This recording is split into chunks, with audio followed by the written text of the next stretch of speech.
And now, Mystery Theater.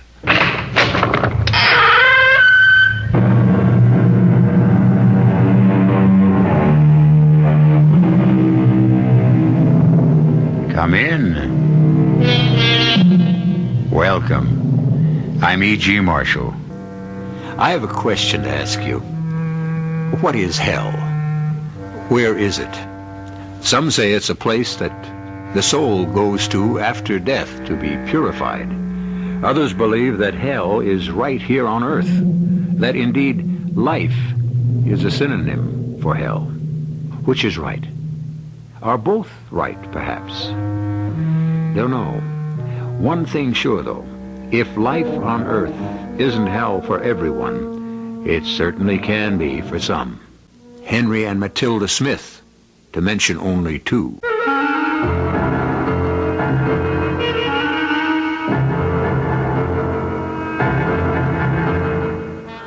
Our mystery drama, The Diamond Necklace, was adapted especially for the Mystery Theater from the classic story of Guy de Maupassant by George Lowther, and stars Mandel Kramer and Marion Seldes.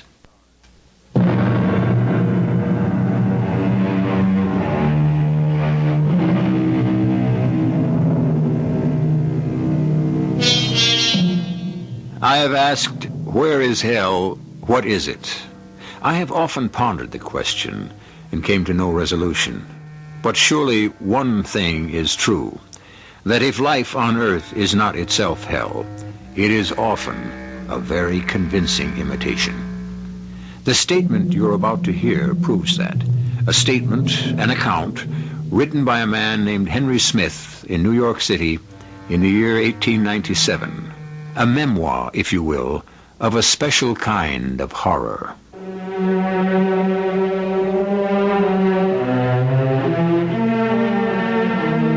Yes, I'm going to kill myself. With this gun. Put a bullet through my head and end once and for all the mortal terror, the hideous misery of these past 10 years. Believe me, it is not the horrors I've been through because of the diamond necklace. Not the 10 frightful years of grinding poverty and unremitting torment. Not the murder nor the suicide, not the utter misery, not these that make me take my life. But the shock, the awful shock of what I heard today. A shock which may, for all I know, have unhinged my mind.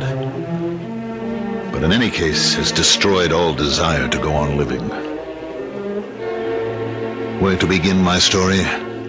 Anywhere will do, I suppose, so I'll begin with that moment when, in sudden frustration, I flung the glass of wine against the wall. Henry! Oh, my darling, my darling! I'm sorry, Matilda.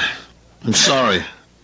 Sometimes I just don't think I can bear anymore. It's too much. Oh, darling, dearest, the world hasn't come to an end. All right.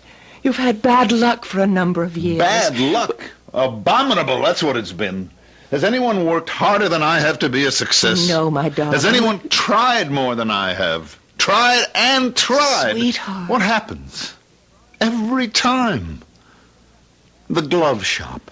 All our savings in the glove shop, and it burns to the ground on opening day. All of our savings gone. And then the job at Mountjoy's for 3 years. 3 solid years. I break my back as a clerk, and then I'm promoted to floor walker, and what happens? But it isn't your fault you came down with the flu. It's never my fault, Matilda. That's the point. I try, and I get nowhere.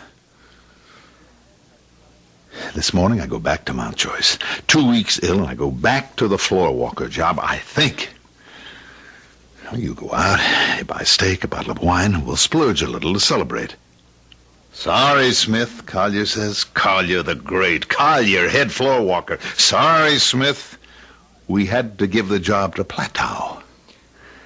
It's just too much, Matilda. I can't take it anymore. Darling, please. Look. Here. Another glass of wine. Drink this one. It will relax you. Things won't look so black. You'll see the brighter side. What brighter side? Well, our love, for one thing. Oh, how can you love a failure? I don't love a failure. I love you. And you're not a failure. Henry, dearest, we're young, we're healthy, we're in love. Together we can face anything, overcome anything. Oh, darling, that reminds me. Something came for you in the mail today. It looks important. What is it? Here. Oh, expensive envelope. Addressed to me. I'll soon find out what it is. Beautiful paper. We sell this kind of heavy vellum. Henry, what is it? I don't understand this. What is it? Here, see for yourself. Here.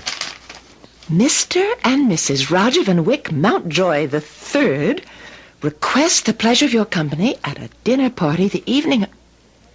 Request the pleasure of our company? Oh, that's impossible. He owns Mountjoy's, and you're... Just another clerk? Is that what you were going to say? No, dearest. Not as impossible as you may think. An invitation like this. But they take a floor walker job away because you've been ill 2 weeks. Because maybe, just maybe, Mountjoy has something better for me. He's noticed how hard I've worked these past 3 years, the long hours I've put in, the overtime without pay. Henry, do you think so? Well, how else do you explain the invitation? I don't. Matilda, dearest, this is it. My luck has changed. Dinner with the Mountjoys. Why, it can mean only one thing. Not just a promotion, but a big promotion. Now, I'll have to rent some dinner clothes. I don't have any. But, darling, I can't rent a gown. You'll buy one. With what? We've got $43 saved no, up. I'm not going to touch our savings, You've got Henry. to, darling. This is important. Take what you need. Take it all. Buy the best gown you can find. Something that will be worthy of your beauty. Oh, but, darling, you don't understand. I'll need more than a gown. Shoes to match, a handbag, other things. I'll need jewelry of some sort, a pin or a necklace, a string of pearls. Where would I get that? Yes, that is a problem, all right. Unless, wait a minute. How about your friend, Mrs. Forrester? You mean borrow something from her? Why not? Oh, no, I couldn't. She's loaded with jewelry of all kinds, isn't she? Every time you talk about the days when you were governess to her kids, you always mention... She has a lot of jewelry, but I'd feel awfully awkward. I'd be embarrassed. Why? Matilda, you're friends. You go to her house for tea. Oh, once a year, maybe. Well, even so, you are friends. She likes you. Well, if you think it would be all right... Why shouldn't it be? Look, this invitation from Mountjoy himself, it's my big chance, Matilda, the chance I've been waiting for, working for. We can't pass it up. We have got to go to that dinner party. So, sweetheart, you go buy that gown, and you borrow that jewelry.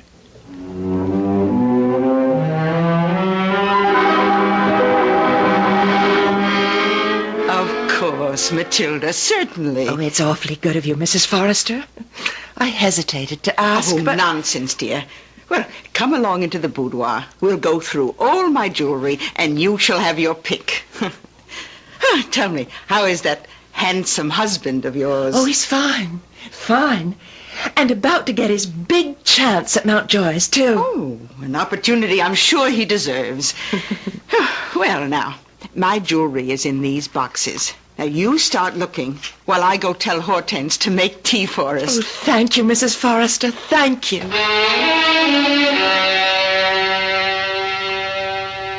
Nothing? Well... Oh, but surely, Matilda, surely there must be something that will go with your new gown. These pearls. This emerald pin. One or another of these diamond brooches. Oh, surely there's... So that's it. What? Oh, there is something, but you're too shy to ask for it. Well, Now, come. Tell me, what piece has caught your eye? That one. The diamond necklace. Mm-hmm. Oh, I can't ask you for that. Of course you can, and you're right. As always, your taste is impeccable. I don't know how to thank you. Well, who asked for thanks? Oh, I will ask one thing, though, Matilda, dear. Anything. Now, be sure to have the necklace back to me by Saturday. See, I'm going to a dinner party that night. Oh, but I'll return it on Thursday, the day after the Mountjoy party. Oh, any time at all, my dear, but no later than Saturday. And, Matilda, tell your husband I couldn't be more delighted over his good fortune. He deserves it. And so do you.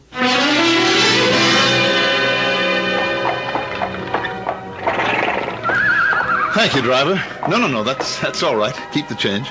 Matilda, wait. Let me help you out. Henry, look. Have you ever seen anything so beautiful? It's a mansion, all lit up, blazing with those new electric lights. It is a sight, isn't it? Look, the front doors are wide open. You can see people dancing in the ballroom. Oh, those gowns the women are wearing. Henry, do I look all right? You look like a fairy princess. The gown, the diamond necklace. You are a fairy princess. Come, princess. Let's knock them dead.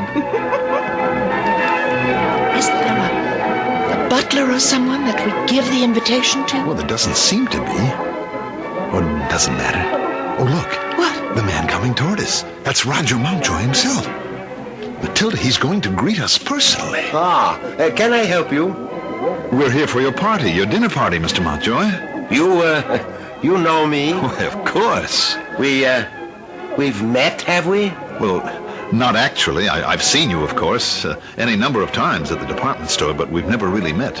Then I'm afraid I'm rather at a loss to understand what you're doing here. Well, Mr. Mountjoy, I'm Henry Smith. Oh? I'm employed by you at the department store. A clerk in sporting goods. You invited me and my wife to your party tonight. So you're the mistake. You are the mistake that was made. The mistake? Let me see the invitation. Certainly. Yes, addressed to Henry Smith, spelled S-M-I-T-H.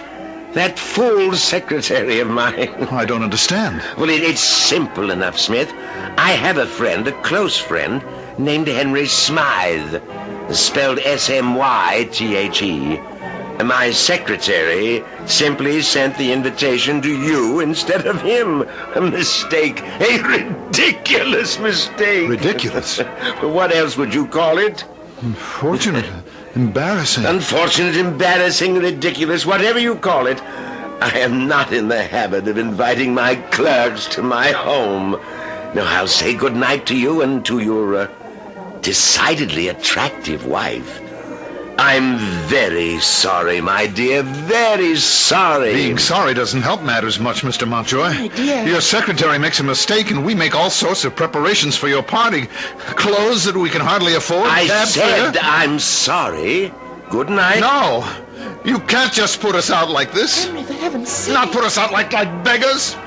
I don't mind for myself, but my wife has looked forward to this. She's bought a new gown, new shoes, accessories, looked forward with great anticipation. Henry, please, You come. cruel, you heartless. Henry! Good night, Mr. Mountjoy. Perhaps we'll meet again, Mrs. Smith. I don't think so, Mr. Mountjoy. Come, Henry. Henry, it was a mistake. An unfortunate mistake. Wrong, Matilda. A ridiculous mistake. You heard him. You heard the great Roger Van Wyck Mountjoy III. A ridiculous mistake, Smith. Yes, ridiculous, all right. A clerk spends the savings of nearly 2 years. Maybe I could take the gown and the shoes back. Cab fare all across town, there and back. And to him, it's ridiculous. They might refund it. They might. Punched him in the nose is what I should have done. Punched him in the nose. Oh, and found yourself out of a job in the morning. If you still have a job at Mountjoy. I don't give a damn if I've got a job there or not. I don't give a damn if I ever see the inside of Mountjoy's again. I don't give a damn if... Henry. What's wrong? Why are you staring at me like that? Where's the necklace? The necklace? Yes, the necklace. The diamond necklace, Matilda. Where is it? Gone. Henry. Henry, I've lost the diamond necklace.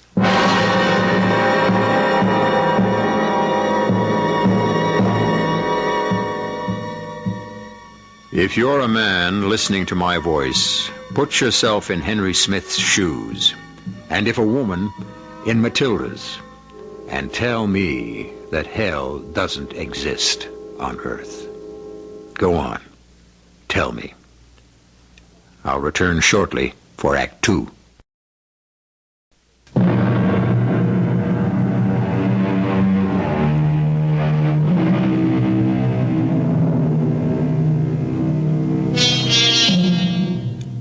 To the thoughtful person, The emotion of terror need not be activated only by the horrendous.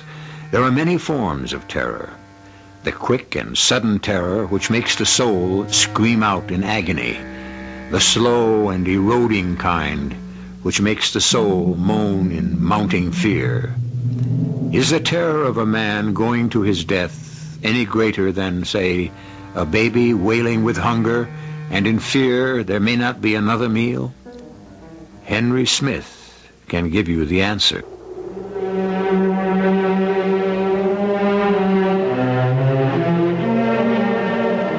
I can hardly write these words. My hands are numb. Not only with the bitter cold of this heatless room, the chill of the winter wind seeping through the broken window, but also the horror, the true horror memory brings back to me. Her words. Gone, Henry. I've lost the diamond necklace. How could you have lost it? I don't know, but it's gone. Take off your wrap, maybe. Maybe what? I don't know, maybe when it slipped from your neck, it got caught inside the wrap. Oh, I doubt if it could possibly... Well, look anyhow. No, it's not here.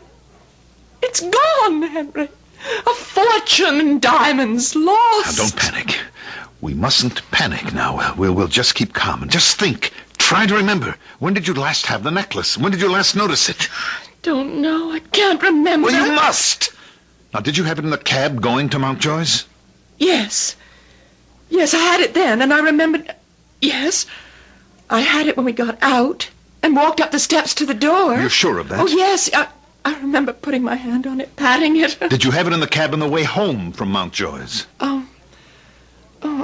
I don't remember. Try to remember, please, try. Did you or didn't you? I don't know. I was too upset to notice. Well, you've got to find that necklace. Oh, where are you going? I'm going out to find it.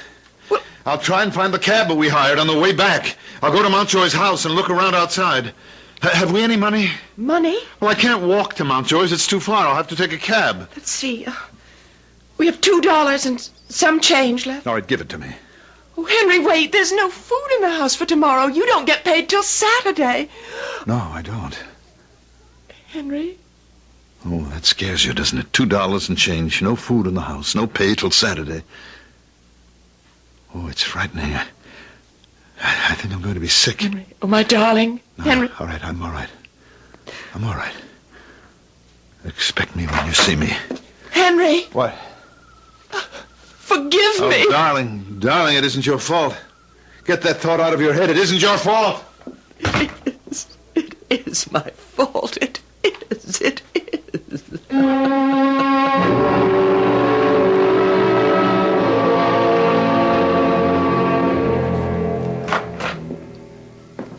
Is that you, Henry? Yes.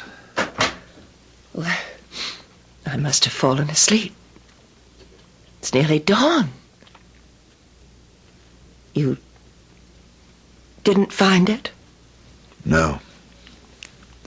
I could kill myself. Matilda, please, sweetheart, you mustn't feel guilty about this. What we've got to do now is figure out what to do. Now, have you any idea how expensive it was, the necklace? No, but it came in a Carteret box. Carteret? The most expensive jewelers in town. Must have cost a fortune. Well, I guess there's no way out but for you to tell Mrs. Forrester. Oh, I couldn't do that. I couldn't possibly do that. You'll have to. There's nothing else we can do. Oh, there's got to be something. I'd rather die than go to Mrs. Forrester and tell her I lost the necklace. I can't do it, Henry. I don't know what else. Well, replace it. We'll have to replace it. Replace it? How? Well, I'll go to Carteret's and describe the necklace. They just might have a duplicate. Well, they might. And if they do, what then? You hand them this $1.39 I've got left and take the necklace to Mrs. Forrester? You going out of your mind? If I haven't, I'm close to it. Look, go to Mrs. Forrester tomorrow. I can't, Henry. Please don't make me go there. When have I ever made you do anything? All right, we'll find a way out of this. All right, look, you go to Carteret's tomorrow and see what you come up with, and we'll just have to take it from there. But what if they don't have a duplicate? That isn't what worries me. What worries me is, what if they do? Well, madam, I would say this necklace is quite nearly a perfect match to the one you described. Oh, yes. Yes, it is. How much is it? $6,500. Madam, are you all right? Yes, quite all right. I suppose that it must be paid for all at once. All at once? I mean, there's a new way of paying for things these days. If you mean the installment buying, madam, our customers have no need of it. Yes. Well, now I'll let you know. As you wish. $6,500, you said? Yes, 6,500. Thank you. Thank you.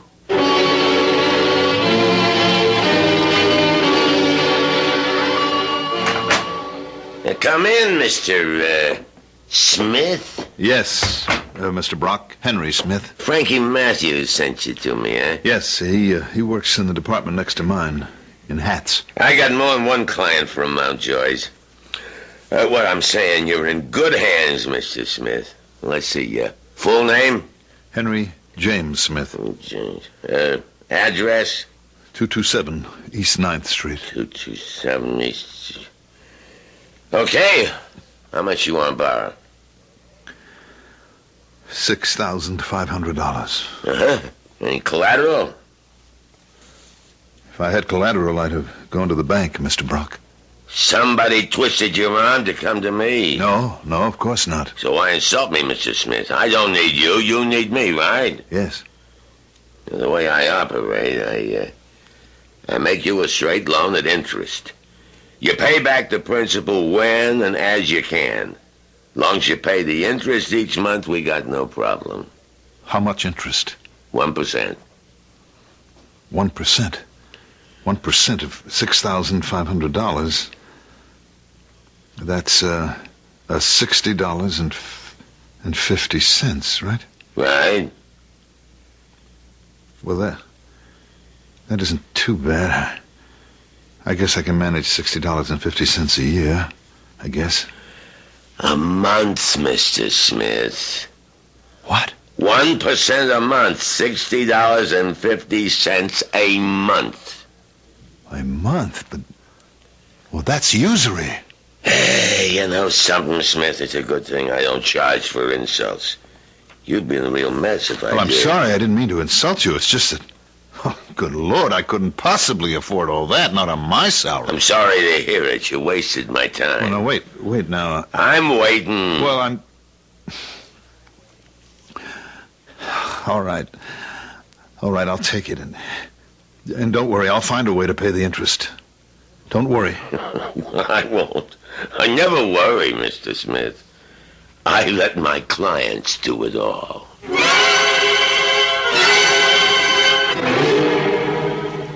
Why, no, Matilda, dear. I wasn't in the least concerned. Well, I did say I'd return the necklace Thursday. Here it is, Saturday. But I'll not be wearing it till tonight, and... Well, it certainly wasn't your fault. The clasp broke. Oh, the clasp isn't quite the same as the old one. Look, I'll show you. Oh, no, don't bother. Just toss the box over there. Mrs. Forrester, I was wondering... Yes, dear. Would you know of anyone who might need a governess? You? Yes. You're in need of employment? Well, Henry doesn't make much, and I thought I might help out a little. Oh, I see. Well, let's see now.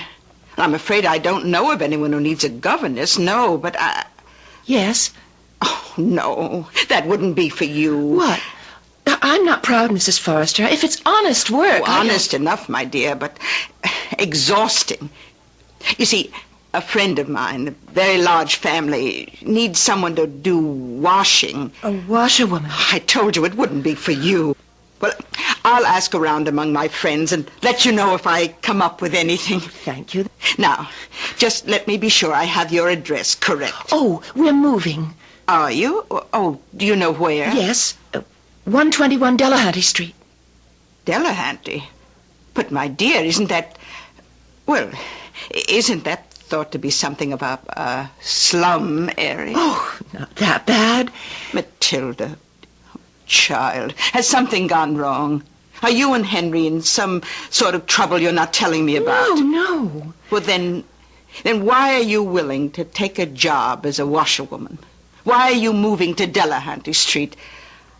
Oh, very well. I won't press you, but please do keep one thing in mind. I'm always willing and ready to help you in any way. You will keep that in mind, won't you, dear? Yes. And thank you, Mrs. Forrest. Goodbye. Oh, goodbye, my dear. And thank you for returning the necklace. If you ever want to borrow it again... Thank you. I don't think I will. Not ever again.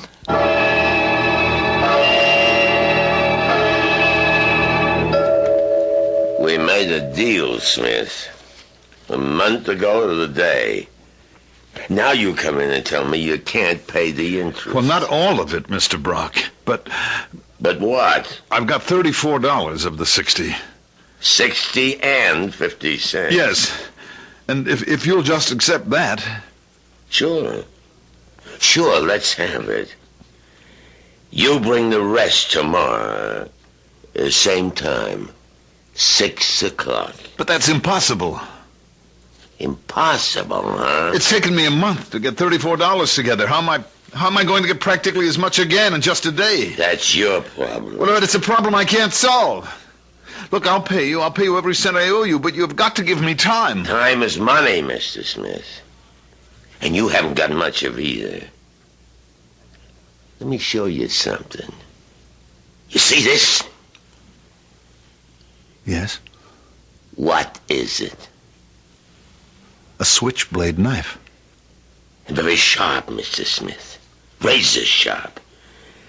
Now, I'll tell you how it's going to be. You come here tomorrow at 6 o'clock and you have the money, or I'll take a piece out of your right ear with this knife. Mr. Brock. You come back tomorrow at 6 o'clock, and if you still haven't got the money, I take a piece out of your left ear. You're a... I know what I am. You better know what you are. You're a loser, Smith, and you're a loser because you're a sucker. Tomorrow, Smith. Same time. Oh. And, bring your wife. My wife? What for? Who knows? Maybe she could even, save you from losing your life. Who knows, Smith?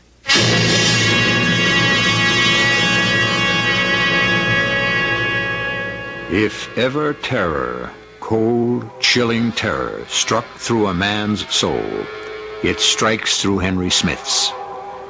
Snared by circumstances he did not create, he is now like an animal caught in a trap, quivering with terror, shaking with horror, and all because of a diamond necklace. A diamond necklace borrowed and lost. I'll return shortly for Act 3.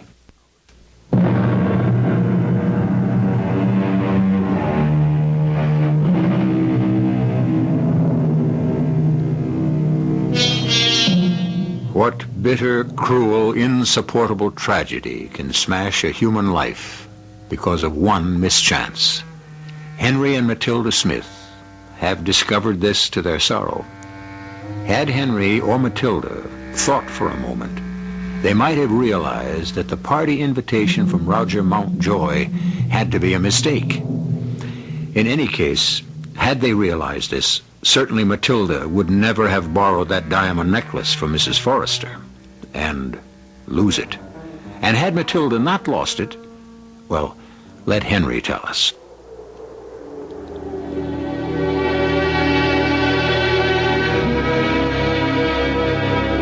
The wind outside is strengthening, getting colder. Snow is beginning to fall. The last snow I shall ever see. Would that I had never seen the light of day, never been born. When I remember what took place in Brock's office the next day. Going to his office filled me with fear. But not going would have made me more fearful still. I entered his office in a cold sweat and found myself trembling with nerves as he said, I thought you'd find the money somehow. I was sure of it. I haven't found it, Mr. Brock. I haven't got it. You didn't bring your wife, so I figured you had the money. No. Maybe you don't hear too good, even with ears. You remember this? I see you do. But also you remember maybe that I said bring your wife. Well? I remember, Mr. Brock, but look, give me just a little time. No, not time. This is what I'm going to give you. Ah! Here, look. You see this? This little piece of pink stuff on the tip of the knife, that's you, Smith. Just a little, very little piece of your ear. But don't you worry about it. It's bleeding a lot, but it'll heal. Now, you be smart. Go and get your wife, Smith. Bring her here. She's working. Yeah, I know. Doing the washing of some rich dame. Ruining her hands, ruining her looks, her body. Especially her looks and her body. Now, you don't want that now, do you? Mr. Brock, she's helping me get the money to pay you. There's easier ways. I will not bring my wife here. You think I don't know what you mean by easier ways? Oh, you know, all right. You're smart, real smart. Now, look, let me lay it out for you. You're into me for $6,500. Now, like I tell you, I don't care about you paying off the principal. I got ways of getting that in time. What I want now is the interest. Now, your wife could make more than that in one night. You dirty rotten... Hold it. You miserable... Hold it unless you want me to do more with this. Hey, wait, give me back your knife. Damn you, give it back. Stay away from me. I warn you, stay away. Why? You'll use the knife on me? I don't think so, Smith. You're gonna go and get that sexy wife of yours and you're gonna bring her here? No!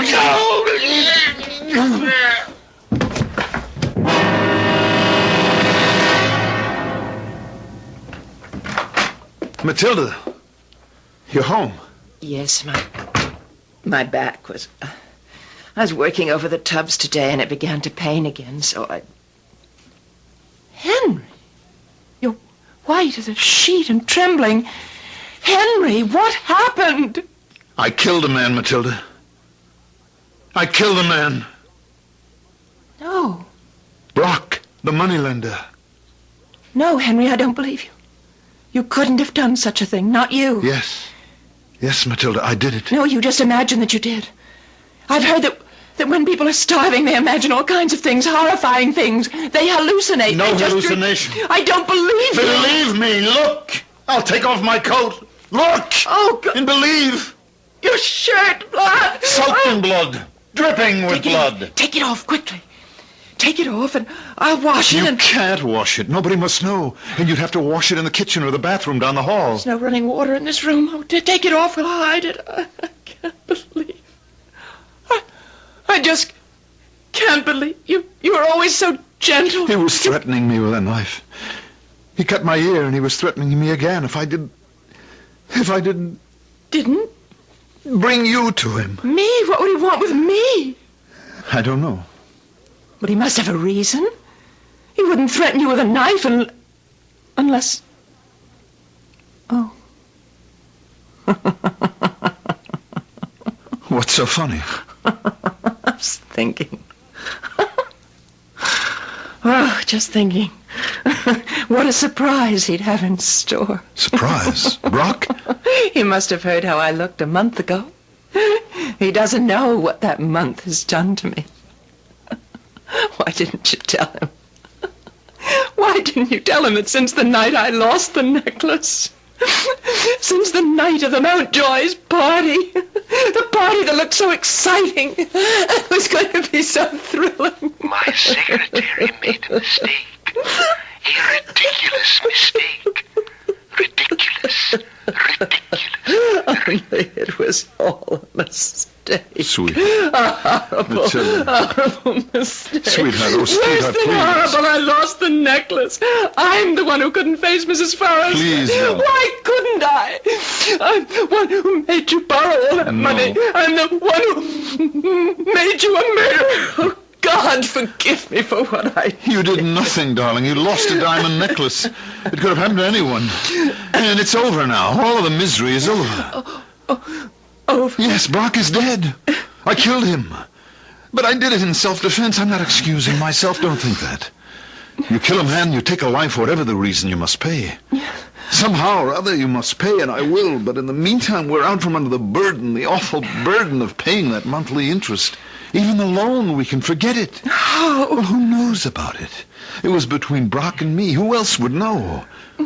All I'm saying is that what's happened gives us a break, gives us time to recover and make a fresh start. No more 12-hour washing days for you, no more extra jobs for me. We can get some rest, we can eat better, we can restore our health so that... Who can that be? The police. I don't see how. Well, one way to find out. Yes? Hi. May I come in? Who are you? Well, I'm afraid we never had the pleasure of meeting face to face, Mr. Smith, but Arnie told me about you, and maybe he told you about me? Arnie? Arnie Brock. I'm his wife, Doris.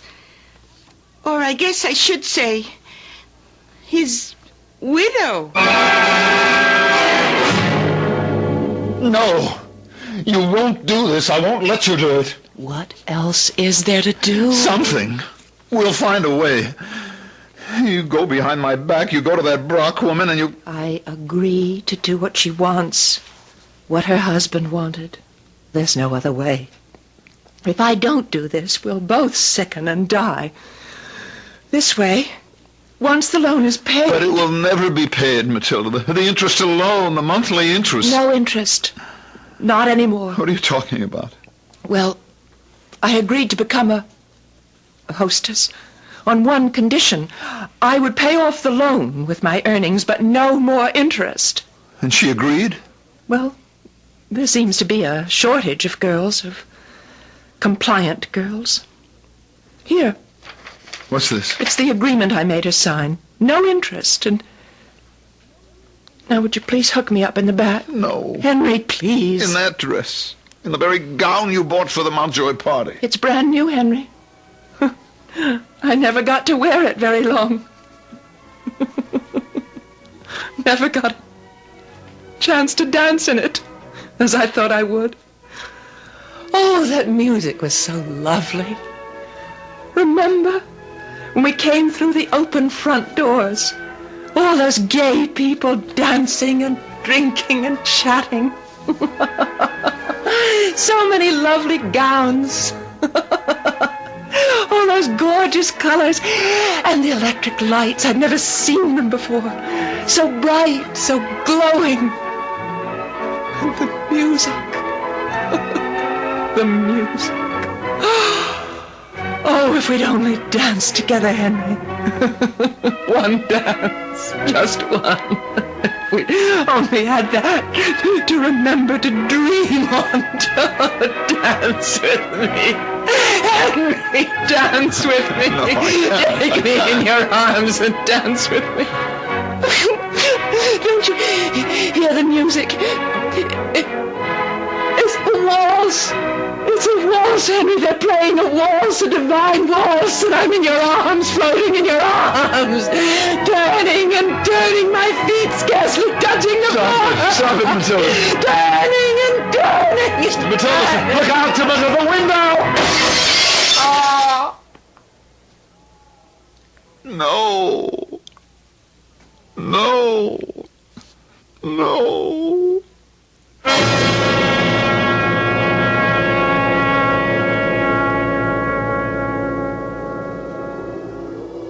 She was dead when I reached her. 5 stories below, in the courtyard, crumpled, broken, dead. We buried her in the gown that she loved so much, the only pretty gown she'd ever had. As I saw the coffin lowered into the ground, heard the first shovelful of dirt fall on her face, I made her a promise. A promise it took 10 years to keep. 498, 499, 500. The debt is paid, Mrs. Brock. Look, tell me something. After she died, your wife, you could have taken off. Flown the coop. I'd never have found you. Instead, you worked yourself to death, close to it anyways, for 10 years. How come? It's the way she would have wanted it.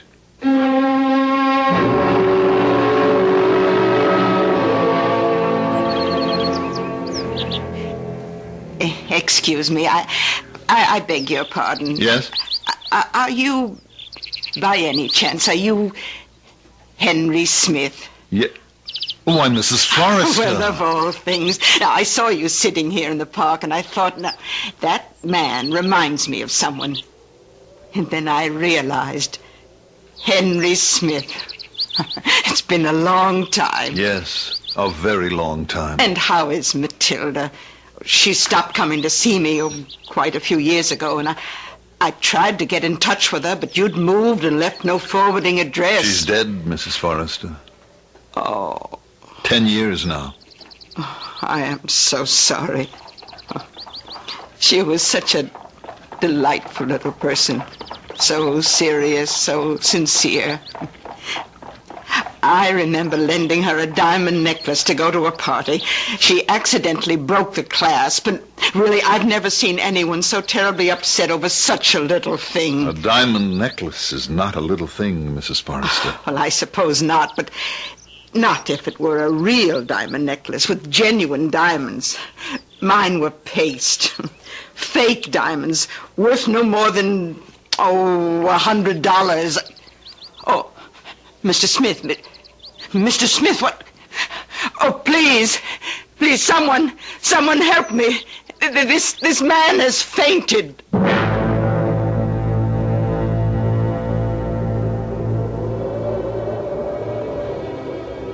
I cannot live with it. The shock, the horror of learning that the diamond necklace was a fake. It doesn't matter now. Nothing has mattered to me since Matilda died. If, as I've heard, there's a life after death, this gun will take me to Matilda in that other life. If not, I'll at least be out of this one.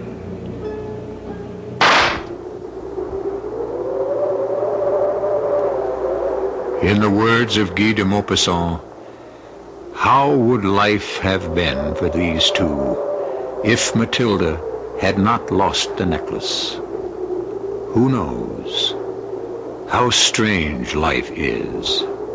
How small a thing will ruin or save one. I'll return shortly.